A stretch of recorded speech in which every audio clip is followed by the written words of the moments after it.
তোমায় দেখলে মনে হয় হাজার বছর তোমার সাথে ছিল পরিচয়, বান্ধবী ছিল পরিচয়। গায় না গায় না, আমি কইছি এই গান ওদের জন্য গাওয়া লাগতো না। এই গান গাইতে গেলেও আল্লাহ শুকরিয়া আদায় করতে হবে যে তোমার গাওয়ার তৌফিক আল্লাহ দিয়েছে, ঠিক কিনা বুঝলি? আর কথা বুঝছেন না? তো এখন এই গানটা আপনি ঘুরাইয়ে গাবেন কি?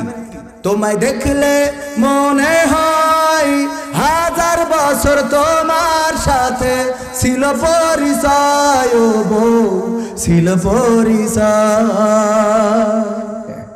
বউ যে কি খুশি হয়, পরের দিন সকালবেলা দেখবেন যে ম্যাগি রান্না করে এনেছে। কি তবে আজকে যে এই জন্য টেস্ট করেন না, আজকে যে টেস্ট করলে আবার ঝামেলা হবে। কি করবে? কবে আম্মা আম্মা আম্মা ওঠেন। কি হয়েছে? আম্মা ওঠেন, আপনার ছেলে কিরাম করছে, কিরাম করছে? গান গাচ্ছে। গান গাচ্ছে কি? ও জীবনে গান গায় না, এসে দরজায় লাথি মেরি কয় এই দরজা খোল। আর আজ এসে বলছে তোমায় দেখলে মনে হয় হাজার বছর ধরে পরিচয়। তো তার সমস্যা কি? সমস্যা হইলো আমার মনে হয় ওর জেনে পেয়েছে, তা না হইলে ওর মুখতে তো গান বেরোনোর কথা না। কি সারা জীবন যে বোর সাথে ঝাড়ি মারবেন? দেখেন কত ইমানদার যে আপনারা এই প্যান্ডেল এখনো ফুল করতে পারলেন না, আর ওখানে জায়গা হচ্ছে না, আরো স্বেচ্ছাসেবকদের সাথে যোগাযোগ করতে আছে, তারা বসার ব্যবস্থা করে দেবে। তাহলে এই যে আল্লাহর ওলিদের গায়ে আপনারা হাত তোলেন, তাদের সাথে বাজে ব্যবহার করেন, খারাপ আচরণ করেন, এটা কি ঠিক করবেন? আর ভালো ভালো কথা বলবেন, ভালোবাসা দেবেন। আমার বিশ্বনবী আয়েশা রাদিয়াল্লাহু তাআলা আনহা একদিন বলতেছেন, আল্লাহ নবী আপনি আমাদের কেমন ভালোবাসেন, আমাকে কেমন ভালোবাসেন? বিশ্বনবী বলছেন যে তোমাকে গিট্টুর মতো ভালোবাসি, গিরের মতো, দড়িতে যে গিরে পড়ে ওই গিরের মতো ভালোবাসি। তো বললো এটা কোনো কথা যে একটা গিরের মতো ভালোবাসেন? বিশ্বনবী বললেন যে দেখো, একটা গিরে যখন পড়ে যায় তখন ওইটা যত টানাটানি করবা, যত টানা হেঁচড়া করবা, ওইটা তত কি শক্ত হয়, টাইট হয়ে যায়। তোমাকে ভালোবাসি ওইটার মতো। তোমার আর আমার মধ্যে যত টানাটানি হবে, ভালোবাসাটা আরো শক্তিশালী হবে। আম্মা আয়েশা রাদিয়াল্লাহু তাআলা আনহা মাঝে মাঝে বিশ্বনবীকে নাড়তেন, মজা করে বলতেন তোমার গিট্টুর খবর কি? ভালোবাসার কথা জিজ্ঞেস না করে কি বলতো? গিট্টুর খবর কি? দেখেন বিশ্বনবীর সুন্নত। আজকে যে বলবেন যে তোমার আমি গিট্টুর মতো ভালোবাসি, কই অত ঢং মারা লাগতো না। কি সারা জীবন ঢং করেন নিয়ে আনছে, এই যদি কোন তোমার গিট্টুর মতো ভালোবাসি, কবে ঢং করে না সারা জীবন মুখিতে ভালো কথা বেরোয় না। তোর না খোলান যে রান্না করবি, আজকে দাঁড়িয়ে এলো কেন? আরে বাবা, ওই আঙাল না দিয়ে কি করবেন? হ্যাঁ ময়না রান্না হয়েছে তো? না এখনো হয়নি। আচ্ছা ঠিক আছে, এক কাজ করো, আচ্ছা আমি একটু তোমার তরকারি কুটে দিই। পারবেন বটির কাছে বসতে? বসিছেন জীবনে? আমি তাই বসি নিয়ে রান্নারা। কি বসেন একটু বসি, তরকারি কুটি দেন। মহব্বত বাড়বে না কমবে?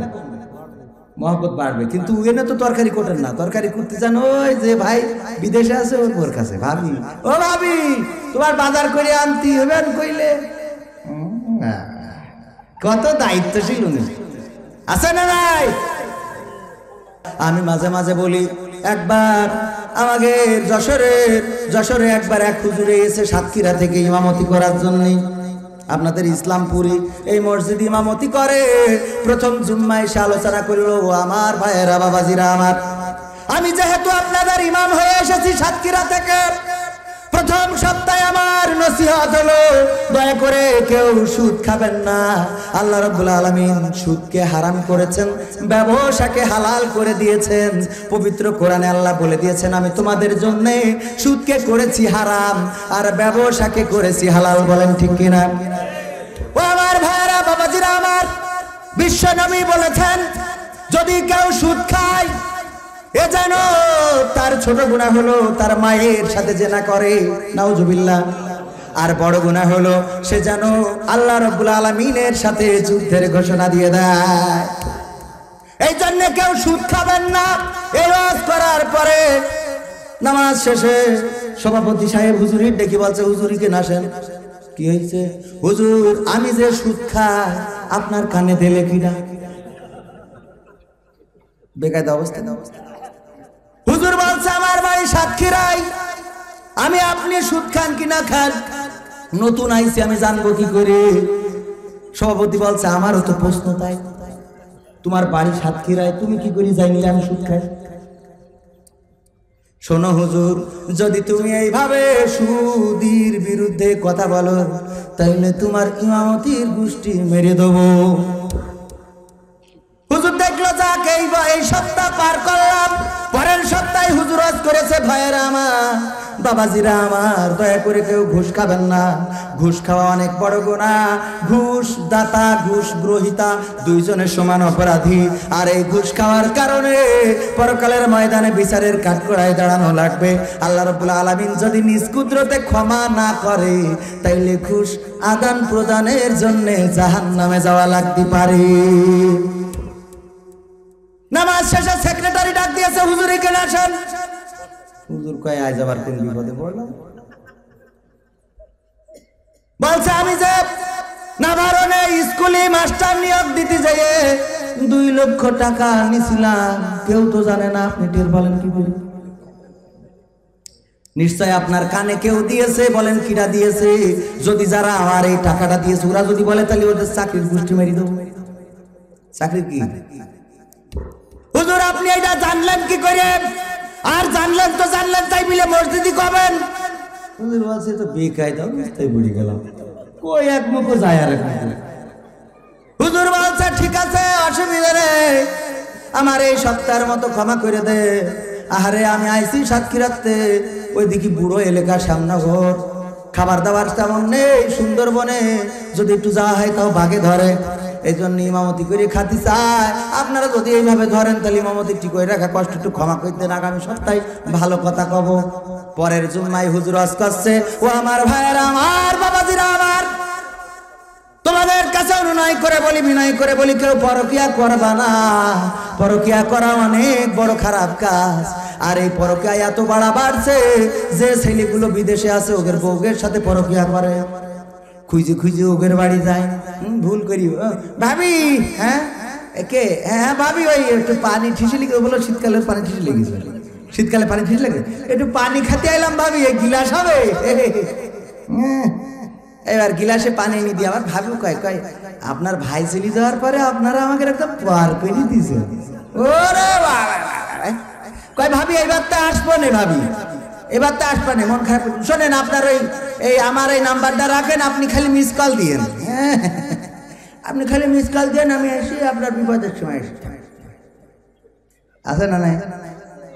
হুজুর বলল ভাইরা আমার, এই কাজগুলো করবেন না। প্রবাসীদের বউদের সাথে এত গল্প করার, পীড়িত করার কোনো দরকার নেই। আর আল্লাহ রাব্বুল আলামিন কোরআনে বলে দিয়েছে, ও আমার মা বোনেরা, যদি কোনো পুরুষ এসে বাড়ি সালাম কালাম দেয়, উত্তর দিয়ে তাদের সাথে গলা ঝাড়া মেরে খুব শক্তভাবে কথা বলবা, ভাই বাড়ি আছে কি না? না বাড়ি নেই, যেন কথা শুনে বলতে পারে ভাবি এখন মিটারে উঠে আছে, এনে কথা বলা যাবে না। কি এটা কার আদেশ? কিন্তু না, আমার দেশের মা বোনেরা এই কথা বলে না। যেখানে সে গেটে টুকা দেয়, বলে ভাই বাড়ি আছে নাকি? কয় কে? তা আমি এই বল্টু। ও বল্টু ভাই, আসেন ভাই, আপনার ভাই বাড়ি নেই, আপনি এসে খুব ভালোই লাগলো। ওরে বাবা, ভাই বাড়ি নেই, আপনি এসে খুব ভালোই লাগলো, আছে না নাই? পাখাবো করার জায়গা খুঁজে পাবো না তুমি। তোমার টাকা খরচ করে বিয়ে করে নিল একজন, আর একজনের তোমার জন্য ভালো লাগে। তুমি বিয়ে করতে কষ্ট হয়েছে না আপনাকে? ওরে বাবা, গেটের পরে গেট, পছন্দ হলি বিয়ে যে করবেন, নানান ঝামেলা। বিয়ে করতে গেলে পছন্দ হয়ে গেছে, আপনি কলেন উঠলো ভাই চলবো দরকার যায়, বিয়ে করবেন, দিন খান পড়ে গেছে, গাড়িতে উঠবেন, ড্রাইভার দরজা খুলছে না। কি হয়েছে? ড্রাইভার টাকা দিতে দেও, টাকা দিয়ে উঠেছে, উঠে বিয়ে বাড়ি পর্যন্ত গেছে, এখন নামবে, তাও সে কি ড্রাইভার দরজা খুলবে না, তালা মেরে কি, তা ও নামাতে হলো টাকা দিতে হবে। তাহলে আবার ও কষ্ট করে হুজুরি মামতি করা টাকা আবার কিছু দিলে, দেওয়ার পরে ওমা ওইতে ওই গেটে ঢোকবে, ও তো খ্যাম বই যাচ্ছে, যত তাড়াতাড়ি নিয়ে কাটে গেটে আবার লাল ফিতে ধরি শালারা বসে দিল, ওখানে আবার দেও টাকা, তাও পছন্দ না হলি ফিতে কাটতে দেবে না, ওই আবার টাকা, আবার দুধ উল্টো দিয়েছে, ওই সোজা করতে হবে, এনে টাকা এই করতে যাক। অনেক এই সব পার করে বিয়ে পড়ছে, যে অমুক গ্রামের বাসিন্দা, ইসলামপুরের বাসিন্দা, বিশিষ্ট অমুকের সাথে, মোস্তফার সাথে মুক্তার বিয়ে হচ্ছে, তুমি কি এই বিয়েতে কবুল আছো? এ পড়ছে, একবার পড়াই গিয়ে দ্বিতীয়বারে যে এই বেড়ে কি হইলো, ওর আবার টাকা দিতে হবে, ও না দিলেও বাকিটুকু পড়বে না। এর আবার টাকা দিলে দেওয়ার পরে এবার যাইয়ে এক ঘরে বসাবে, দরজা ধরি বন্ধ করে কষ্ট করিয়ে মনে করলে বোধহয় সব পার করে ফেলেছি, ওখানে যাই আবার ওই দরজায় দিতে হবে টাকা। এই কি শেষ হয়ে গেল? উকেনতে আবার সেই ঘাড়ে করে বরের নিয়ে আসে তুলে ভাই রাখ, ও হাঁটতেই দেবে না, ঘাড়ে করে ভাত খেয়ে এবার হাত ধোয়াবে, হাত নিজে ধুলিত হয়ে যায়, হাত ধোয়ে টাকা।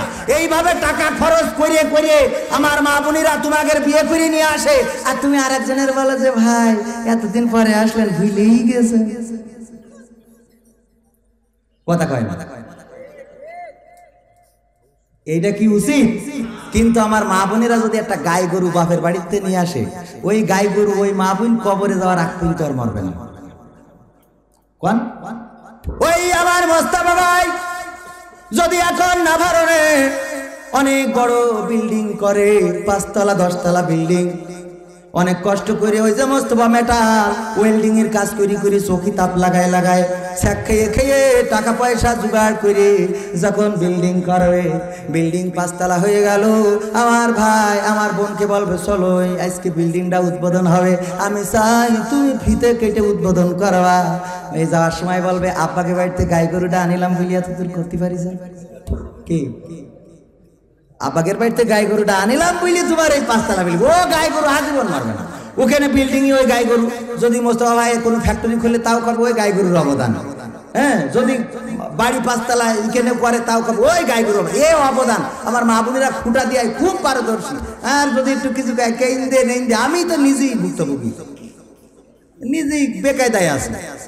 আজ কেউ বলছে খাওয়ার সময় বলছে যে আমি ওই কবুতর খুব ডিস্টার্ব করছে, শ্বশুর বাড়িতে নিয়ে আইছে, সে কবুতর একটা এত বাহাত্তারা শ্বশুর বাড়ি হওয়ার কারণে আমি কিছু বলতেও পারিনি, একটা ঘরে ডিম পারে একটা বাইরে ডিম পারে, একটা উঠোনে একটা বাগানে, আবার বাচ্চা উঠাই নিয়ে নাকি মানুষের বাড়ি চলে যাচ্ছে।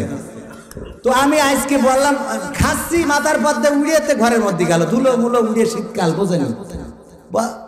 আমার স্ত্রী বলছে এ দেখ আর কোনো জায়গা পাচ্ছে ঘর, শ্বশুর বাড়ির কবুতর বলি লাভ আছে, তো ঘরের মধ্যেই থাকবে শ্বশুর বাড়ি। তা বলছে তোমার তো শ্বশুর বাড়ির কিছু না হলে তো চলে না। আমি বললাম আনলেও ডাকি, সেইটাও তো খুঁজে পাইনি। এই কথাও ইউটিউবে চলে দেবে না, ও নিশ্চিত আমার আবার গোলমাল হবে। সব কথা তুমি কই বেড়া, আমি যা থাকবো না এই বাড়ি, আবার ওই বুঝাই সুঝাই রাখতে হবে। আমার সোনার ময়না পাখি কোন বাদোষে বাপের বাড়ি রে, একলা কেমনে থাকি রে আমার কইজের ময়না পাখি। এই গান শোনার পরে থাকবে, গান শোনাইতে হাইতেন নি, গান শোনাবেন মাঝে মাঝে। আপনাকে যে গলা আবার খারাপ গলা হলে রিস্ক নিয়েন না, দেখা গেল ওই গান শোনার পরে ও জীবনে গান শোনার চাহিদাই হারাই ফেলে। ও আমার ভাইরা, যে কথা বলছিলাম, এবার ইমাম সাহেব বলতেছে দেখেন প্রবাসীদের বাড়ি ঘন ঘন হাঁটনা দেবেন না, যে বাড়িতে স্বামী নেই ওই বাড়িতে ঘন ঘন যাওয়া আসা করবেন না। মসজিদের ক্যাশিয়ার উনি একটু ইয়াং মানুষ, নামাজ শেষে হুজুর বা হুজুরি কেনা আসেন, মানুষ মালয়েশিয়ায় থাকে, ওর বোর আমি মাঝে মাঝে বাজার করে দিই, আর একটু অসুস্থ হলি আমার পালসার গাড়ির পিছনে নিয়ে নাভারণে ডাক্তারের কাছে নিয়ে যায়, যদি ওখানে না সারে তাইলে যশোরে 8 দিন হাসপাতালে নিয়ে যায়। এই কথা আপনার সাথে কিটা করি না কি? হুজুর বেকায়দা অবস্থা, বললো হুজুর আমি ক্যাশিয়ার, বেতন কিন্তু আমার কাছ থেকে যায়, আপনার বেতনের গোষ্ঠী মারা ছাড়া। হুজুর চিন্তা করলো আরে এ তো বেকায়দা অবস্থা, পরের সপ্তাহে চিন্তা করলো আর বেশি কথা বলবো না, পরের সপ্তাহে বলতেছে ও আমার ভাইয়েরা বাবাজিরা, এই বাংলাদেশে চোর যদি না থাকতো তাইলে মানুষ টাকা পয়সার যত্ন নিত না, যেখানে সেখানে টাকা ফেলায় রাখতো, মোবাইল ফেলায় রাখতো, যেখানে সেখানে অর্থ সম্পদ গুলো ফেলায় রাখতো। আমার মা বোনেরা থাল বাটি মাছ দিয়ে এই কানেরটা খুলে দিত ওর মধ্যে। কি যদি চোর না থাকতো তাইলে ব্যাংক গুলো হতো না, অগ্রণী ব্যাংক, সোনালী ব্যাংক, রূপালী ব্যাংক, দিবালী ব্যাংক, কুপালী ব্যাংক, ইসলামী ব্যাংক, আল আরাফা ফার্স্ট সিকিউরিটি কত রকম ব্যাংক হয়েছে। এই ব্যাংকগুলো যদি চোর না থাকতো রে, তাইলে এই ব্যাংকগুলো গড়ে উঠতো না। আর এই ব্যাংকগুলো যদি না থাকতো, ওখানে যে হাজার হাজার ব্যাংকার চাকরি করে, এই চাকরিও করতে পারতো না। যদি চোর না থাকতো, তাইলে মোটরসাইকেল, পালসার গাড়ি বা আপনার যে স্প্লেন্ডার মেলেন্ডার যা গাড়ি আছে, ওই গাড়িগুলো জেনে শানে ফেলাই রাখতো, কেউ যত্ন করে ঘরে তুলতো না, কেউ ঘরের দরজায় তালা লাগাইতো না, আলনা আলমারি ড্রেসিং টেবিল এইগুলো বানাইতো না, আপনার এই টাকা পয়সার যত্ন নিত না, গয়নাগাটি সোনা দানা যা কিছু আছে এগুলোর যত্ন নিত না। এই জন্যই আল্লাহ যে চোর, এই আমাদের বাংলাদেশে যে চোর আছে, এটা আল্লাহর অনেক বড় নিয়ামত। বলেন সুবহানাল্লাহ। হুজুর ওয়াজ করতেছে, এই চোর কত বড় নিয়ামত চিন্তা করে দেখেন। চোর যদি না থাকতো, তাইলে সোনাদানা গয়নাগাটিগুলোর যত্ন হতো না, কদর হতো না। চোর থাকার কারণে মানুষ ঘরের দরজায় ছিটকিনি লাগায়, তালা লাগায়, মানুষ গেট বানায়। যদি চোর না থাকতো, তাহলে পাঁচিলির গেট লাগাইতো বলে, পাঁচিলির গেট লাগায়, তালা লাগায়, এই তালা ফ্যাক্টরিগুলো বন্ধ হয়ে যেত, তাহলে কত লোকের রিজিক মাছ যেত। এই জন্যে আল্লাহ যেভাবে বাংলাদেশে চোর দিয়েছে, আরো চোর বাড়িয়ে দিক। বলেন আমিন। শুধু তাই না, হুজুর এবার আরো বলতেছে, ও আমার ভাইয়েরা, বাবাজিরা আমার, এই জন্যই চোর আমার বাংলাদেশে আমি দেখছি যে চোরের অনেক উন্নতি হয়েছে। আগে চুরি করতো শিং কেটে, আর এখন ডাইরেক্ট কলম দিয়ে মোটা মোটা টাকা চুরি করে। ব্রিজের মধ্যেই বাঁশ ঢুকাই দেয়, আর রাস্তার মধ্যেই 3 ইঞ্চির রাস্তা হলে 1 ইঞ্চির কার্পেট বুঝে ঠিয়ে দেয়। যদি জিজ্ঞাসা করা হয়, ও চেয়ারম্যান, ও মেম্বার, ও এমপি সাহেব, ও মন্ত্রী সাহেব, আপনি এই এর মধ্যে, এই যে ব্রিজের মধ্যে বাঁশ দিলেন কেন, রড না দিয়ে?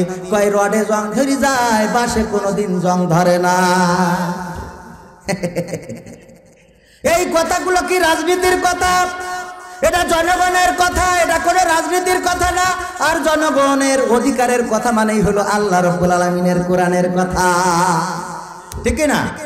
এখন এই দোয়া করার পরে হুজুর আরো বলতেছে, আমার ভাইয়েরা, বাংলাদেশে যেভাবে চোরের উৎপাত বেড়ে গেছে, আমার মন বলে সেই দিন বেশি দূরে নয়, যেই দিন এই গোটা দেশটা চোরময় একটা বাংলাদেশ হয়ে যাবে। বলেন সুবহানাল্লাহ। নামাজ শেষে সভাপতি, সেক্রেটারি, ক্যাশিয়ার, কমিটির লোক হুজুরের ডেকে বলছে, হুজুর এইদিকে আসেন, আপনার বেতন কত? কয় 5,000 টাকা। কয় আজকে থেকে 10,000 টাকা করে দিলাম। কত সুন্দর ওয়াজ আপনি করলেন। চোর যে একটা নিয়ামত, এটা কোনো হুজুরির মুখে শুনি নে।